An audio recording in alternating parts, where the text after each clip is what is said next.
अस्सलाम वालेकुम स्टूडेंट्स। आज का हमारा लेक्चर है मज़मून उर्दू का और जमायत नहम। इसमें हम सर सैयद अहमद खां के मुतल्लिक पढ़ेंगे। ये हमारा सर सैयद अहमद खां के मुतल्लिक पहला लेक्चर है। सर सैयद अहमद खां ने हमारी उर्दू की नहम जमायत नहम की क्लास में जो इनकी एक मजमून शामिल किया गया है उसका नाम है काहली।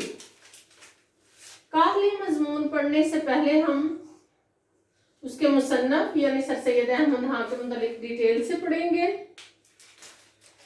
सर सैयद अहमद खां 1817 में पैदा हुए और 1898 में उनकी डेथ हुई। ये जो पीरियड है प्यारे बच्चों 1817 से लेकर 1898 तक ये मुसलमानों की वो जद्दोजहद जो उन्होंने अंग्रेज़ों के ख़िलाफ़ की, अंग्रेज़ों को इस बड़े सगीर से निकालने के लिए की, ये पीरियड बहुत ही ज़्यादा अहम है।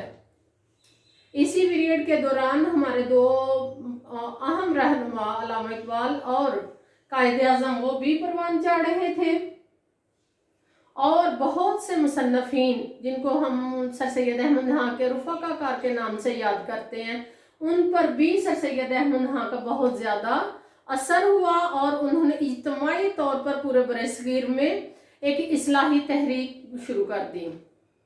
सर सैयद अहमद खां अपने दौर के मुसलमानों के लिए एक मुसल्ला यानी इस्लाह करने वाले, इस्लाही काम करने वाले, मुसलमानों की सोच को बेदार करने वाले, इतना बड़ा उनका एहसान है कि हम अपने वो रहनुमा हमारे जो हमें सितारों की तरह तहरीक पाकिस्तान में नज़र आते हैं, अगर उससे पहले का दौर हम देखें कि उनकी जो बुनियाद बनाई गई बरसगीर में, जो एक बुनियाद बनाई गई अंग्रेज़ों के ख़िलाफ़ और अपनी आज़ादी के हवाले से, अपनी तालीम के हवाले से, वो सर सैयद अहमद खां को सहरा जाता है क्योंकि इनका एक कौल सबसे अहम था कि इन्होंने अंग्रेज़ों के साथ रहकर जॉब भी की, अहम ओहदों पर फायज रहे और फिर इन्होंने जो निचोड़ निकाला कि मुसलमानों की इस वक्त सियासत में हिस्सा नहीं लेना चाहिए, मुसलमानों की इस वक्त तलवार और गोली की सियासत नहीं करनी चाहिए या उससे लड़ना नहीं चाहिए। इस वक्त जो दौर है वो मुसलमानों के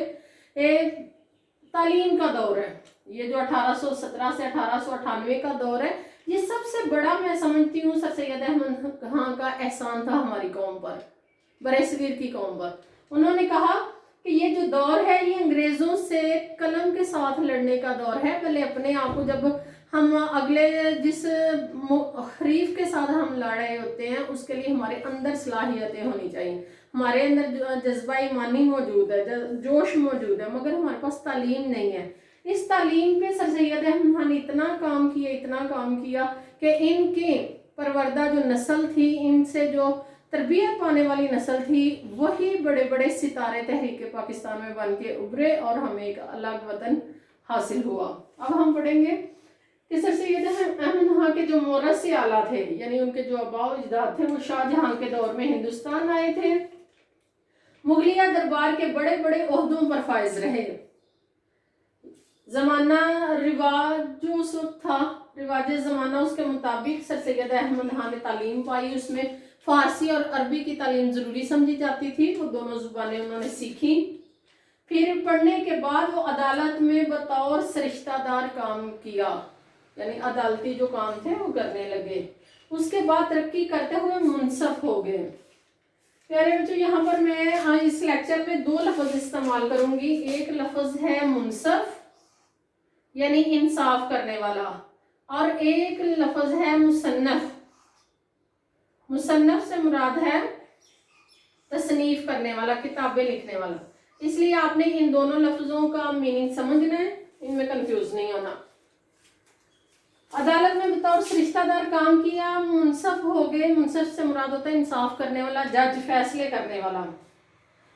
मुसलमान ने हिंद की इस्लाह की। अब चूंकि सरकारी जॉब करते थे और अंग्रेज़ों के मातहत जॉब करते थे, अब उस वक्त मुसलमानों की बगावत के हवाले से, उनकी आज़ादी के हवाले से बात करना ही जुर्म समझा जाता था, जेल उसका मुकद्दर हो जाता था। लेकिन ये अंग्रेज़ों की जॉब करने के अलावा मुसलमान हिंद की इस्लाह करने लगे, क्योंकि जितनी ज़्यादा ये कानूनी तौर पर अब अंग्रेज़ों को समझ चुके थे, उनकी पॉलिसीज़ को समझ चुके थे, इनके अंदर जो मुसलमानों के लिए दर्द था वो दिन रात उजागर हो रहा था कि मुसलमान हिंद जो हैं, जिनका ये वतन है, जहाँ ये इधर जो आबाद हैं, इनके ऊपर दूसरी कौम आकर मुसल्लत हो गई है, कौन सी ऐसी सलाहियत है ये वो अपने अंदर उजागर करें कि ये उनसे निजात हासिल करें। तो वो इन्होंने यही मुसलमानों को समझाया कि आप तालीम हासिल करो, पहले पढ़ लिख जाओ, फिर मैं अंग्रेज़ों के साथ बात करना। इस हवाले से उन्होंने अंग्रेज़ी स्कूल खोले। उनके लिए सबसे बड़ा चैलेंज तो ये था कि जब वो अंग्रेज़ी की बात करते थे तो लोग सर सैयद अहमद खान को कहते थे कि ये भी काफिर हो गया है, यानी अंग्रेज़ी सीखने को ही उस वक्त लोग कहते थे कि ये इस पर कुफर का फतवा लगा दो। तो ये उनका बहुत बड़े काम थे कि उन्होंने अंग्रेज़ी स्कूल खोले, एक मुरादाबाद में खोला, एक गाजियाबाद में खोला। उन्हीं स्कूलों को बढ़ाते हुए 1875 में अलीगढ़ कॉलेज की भी बुनियाद रखी। इससे बढ़कर जो उन्होंने अपने बेटे सैयद महमूद को और इंग्लिस्तान पढ़ने के लिए भेजा, खुद उनके पीछे गए और वहाँ पर जाके अंग्रेज़ों की तहजीब व सकाफत देख के आए। वहाँ पर उन्होंने देखा कि हर शख्स अपने नाश्ते पर दो अखलाकी में रसाले जो है वो लाजमी पढ़ते हैं। उन्हीं से मुतासर होकर जब वापस आए सर सैयद अहमद खान तो उन्होंने तहजीबुल अखलाक शुरू किया। 1875 में अलीगढ़ कॉलेज की बुनियाद रखी, जो बाद में तालीमी, सियासी और अदबी मरकज़ बन गया।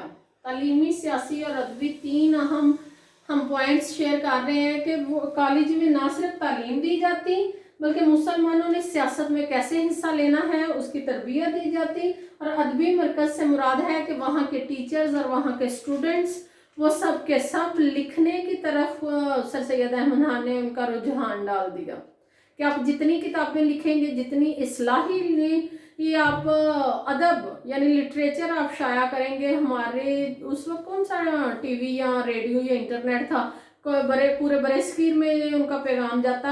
उन्होंने कहा ये कलम वाहद ऐसा ज़रिया है, किताब वाहद ऐसा ज़रिया है कि जो हम लिख के पूरे बड़े सगीर में अपना पैगाम भेज सकते हैं।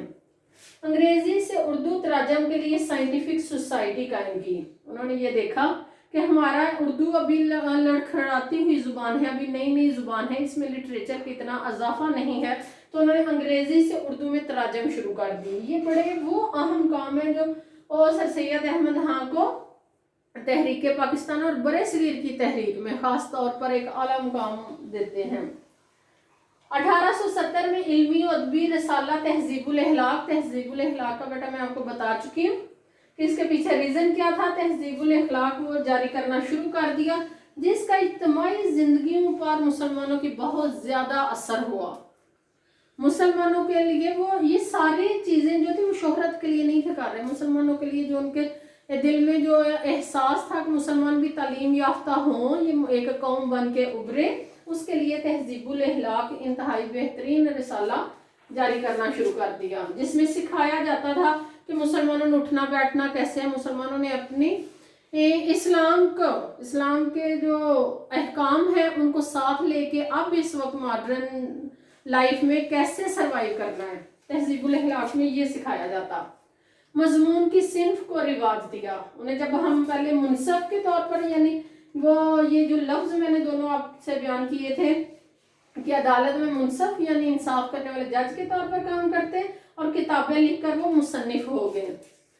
मजमून की सिन्फ को रिवाज दिया। मजमून वो इसलिए लिखते थे कि मुसलमानों की इस्लाह के लिए जो बात मुसलमानों से करना चाहते हैं वो मजमून की सूरत में लिख लेते हैं। इस सिन्फ को उन्होंने रिवाज दिया, खुद कसरत से मजमून लिखे। उनके जो रफ़ाकार थे उन्होंने कौमी, तालीमी और मजहबी अखलाकी मज़ामीन लिखे। अगर सिर्फ सर सैयद अहमद खान के रफ़ाकार शिबली नोमानी, मौलाना अल्ताफ़ हुसैन हाली, उनके सिर्फ रफ़ाकार पे ही हम पढ़ना शुरू करें तो वो अपने अपने फील्ड में ही बहुत बड़े नाम हैं। उनका जो असलूब निगारिश था यानी लिखने का जो अंदाज था वो इंतहाई सादा, सहल यानी बहुत सादा, बेसाख्ता उसमें बनावट नहीं और तसना से पाक है, बनावटी चीज़ें ना होती। वो आसान करके लिखते ताकि मेरी कौम उसे पढ़ सके और जो मैं उन्हें वाज़िया पैगाम देना चाहता हूँ वो मैं उन्हें दे सकूँ। उनका अपने जो उस वक्त के जो बाकी मुसन्नफ़ीन थे उनसे तरक्की करना, उनसे मुकाबला करना یہ ان کا مقصد نہیں تھا، صرف مسلمان قوم کی اصلاح کرنا ان کا مقصد تھا۔ اس طرح انہیں عظیم مسلح یعنی اصلاح کرنے والا اور معمار قوم جیسے خطاب دیے گئے۔ چھوٹی بڑی 30 سے زائد کتابیں انہوں نے لکھی، تقریریں لکھی، خطوط، مضامین اور تقریروں کے مجموعے لکھے۔ ان کی جو اہم کتب ہیں اگر ہم ان کا ذکر کریں تو ان میں اثار السنادید، رسالہ اسباب بغاوت ہند، یہ وہ رسالہ ہے جس کی وجہ سے سر سید احمد خان کو قید بھی ہو گئی تھی اور انہیں اپنی نوکری سے ہاتھ بھی دھونا پڑا تھا، اور یہ بہترین رسالہ تھا جس میں انہوں نے یہ لکھا تھا کہ 1857 میں 56 اور 57 کی جو جنگ آزادی تھی جس میں مسلمانوں کو ہار ہوئی تھی، انہوں نے لکھا کہ وہ بغاوت ہند کا اصل اسباب کیا تھے، وجوہات کیا تھی۔ یہ بات چونکہ میں انگریزوں کو ہضم نہ ہوئی جس کی وجہ سے سر سید احمد خان کو بہت سے پرابلم کا سامنا کرنا پڑا۔ تبین الکلام، خطبات احمدیہ، تفسیر القرآن، یہ تو وہ اہم کتابیں ہیں کہ انہیں اگر اردو ادب کی 100 کتابیں چھانٹی جائیں تو ان میں ان کا ایک اہم نام ہے۔ اس کے علاوہ سر سید احمد خان کے جو مضامین ہیں، جیسے یہاں پر مضمون شامل کیا گیا ہے کاہلی، جو ہم کل پڑھیں گے، نیکسٹ لیکچر میں کاہلی ہی پڑھیں گے، تو سر سید احمد خان کے اگر الگ الگ مضامین کا ہم ذکر کریں تو ان سب سے اندازہ ہوتا ہے کہ سر سید احمد خان ایک نارمل انسان نہیں تھے، بلکہ نارمل سے زیادہ سے مراد یہ ہے کہ پورے برصغیر میں جو تعلیم کا رجحان دینا تھا، مسلمانوں کو اکٹھے کرنا تھا، اس کا اہم فریضہ سر انجام دیا۔ خود الطاف سنہالی کہتے ہیں کہ میں اگر آج حالی ہوں، یعنی ایک اہم شاعر ہوں، ایک اہم مصنف ہوں، تو اس کے پیچھے سر سید احمد خان کا بہت بڑا ہاتھ ہے۔ ان کے تمام رفقا کار یہ بات مانتے تھے، اس کو تسلیم کرتے تھے۔ تو بیٹا آپ اسے پڑھیں کیونکہ بورڈ کے ایگزام میں یہاں سے MCQs آئیں گے، ان کی date of death, date of birth پوچھی جائے گی، ان کے متعلق علی گڑھ کالج کی بنیاد کب رکھی گئی، تہذیب الاخلاق کب شائع کیا گیا، ان کی کتابوں کے نام، اثار السنادید، رسالہ اسباب بغاوت ہند، یہ ان سب کے متعلق آپ کو MCQs آئیں گے، آپ ان کو یاد کریں، اپنی کتاب سے خاص طور پر ریڈنگ کریں، پڑھیں۔ بہت شکریہ، السلام علیکم۔